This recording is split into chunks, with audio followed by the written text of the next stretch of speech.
வணக்கம். இன்றைக்கி அப்பச்சி சமையல் இன்றைக்கி சூப்பராக மொறுமொறுப்பான அடை எப்படி பண்ணுறது அப்படின்னு பார்க்கலாம். அதுக்கு ஒரு 400 கிராம் புழுங்கரிசி,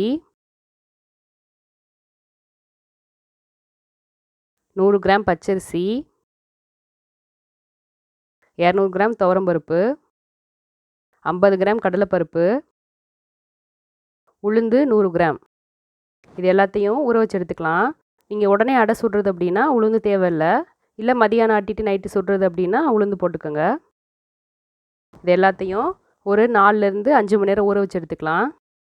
இது கூட நம்ம கொஞ்சம் முருங்கைக்கீரை, 7-8 வரமிளகா, கொஞ்சம் சோம்பு தண்ணியில் ஊற வச்சு எடுத்துக்கோங்க. அடை கூட நம்ம சேர்த்துக்கிறதுக்காக ஒரு 2 பெரிய வெங்காயம், அப்படி இல்லை அப்படின்னா ஒரு 15 சின்ன வெங்காயம் நல்லா பொடிசாக கட் பண்ணி வச்சுக்கோங்க. தேங்காய் இந்த மாதிரி சில்லு சில்லாக கட் பண்ணாலும் சரி, இல்லை துருவிக்கிட்டாலும் சரி. இந்த மாதிரி சில்லு சில்லாக போடும்போது அது கடிக்கிறதுக்கு இன்னும் நல்லா கிறிஸ்பியாக சூப்பராக இருக்கும். ஒரு 4 பல் பூண்டு உரிச்சு எடுத்துக்கோங்க. ஒரு 5 மணி நேரம் ஊறினதுக்கப்புறம் இப்போ நம்ம மாவு ரெடி பண்ணிக்கலாம். மிக்ஸி ஜாரில் ஃபஸ்ட்டு நம்ம 4 பல் பூண்டு, ஊற வச்சு வச்சுருக்க சோம்பு, மிளகாய் எல்லாம் சேர்த்து நல்லா அரைக்க போகிறோம். பூண்டு எதுக்கு அப்படின்னா வாசமாகவும் இருக்கும், சீக்கிரமாகவும் செரிமானம் ஆயிரும்.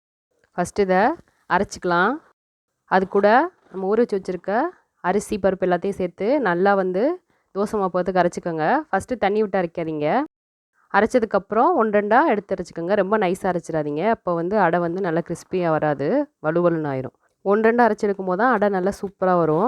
மாவு அரைச்சாச்சு. இப்போ நம்ம அது கூட சேர்க்குறதுக்கு கொஞ்சமாக எண்ணெய் சேர்த்துட்டு அது கூட நம்ம கட் பண்ணி வச்சுருக்க வெங்காயம், தேங்காய், கீரை எல்லாத்தையும் இந்த மாதிரி வதக்கிக்கோங்க. ரொம்ப வதங்க வேணாம், லைட்டாக வதங்கினா போதும். அப்போ கொஞ்சம் பச்சை வாசனை இல்லாமல் இருக்கும். இப்போ நம்ம அரைச்சி வச்சுருக்க மாவு கூட தேவையான அளவு உப்பு சேர்த்துக்கலாம். உப்பு சேர்த்துட்டு அது கூட கொஞ்சம் மஞ்சள் தூள்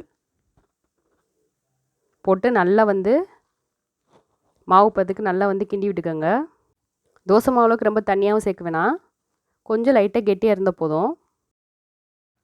இப்போ இந்த மாவு கூட நம்ம வதக்கி வச்சுருக்க தேங்காய், வெங்காயம், கீரை எல்லாத்தையும் ஒன்று சேர்த்து நல்லா கலந்துக்கலாம்.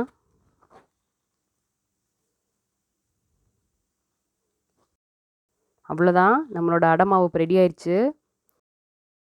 இதை நல்லா ஹீட் பண்ணிவிட்டு தோசை மாவு மாதிரி நல்லா ஊற்றலாம். சூப்பராக இருக்கும், செம்ம டேஸ்ட்டாக இருக்கும். ஒரு தடவை ட்ரை பண்ணி பார்த்துக்கோங்க. இது கூட சைட் டிஷ்ஷாக தேங்காய் சட்னி செம்மையாக இருக்கும். இல்லை அப்படின்னா ஜீனி கூட வச்சு சாப்பிட்லாம். ட்ரை பண்ணி பார்த்து எப்படி இருக்குன்னு சொல்லுங்கள். எங்கள் சேனல் உங்களுக்கு பிடிச்சிருந்துச்சு அப்படின்னா சப்ஸ்கிரைப் பண்ணுங்கள், மறக்காமல் பெல் ஐக்கானை ப்ரெஸ் பண்ணுங்கள். தேங்க்யூ.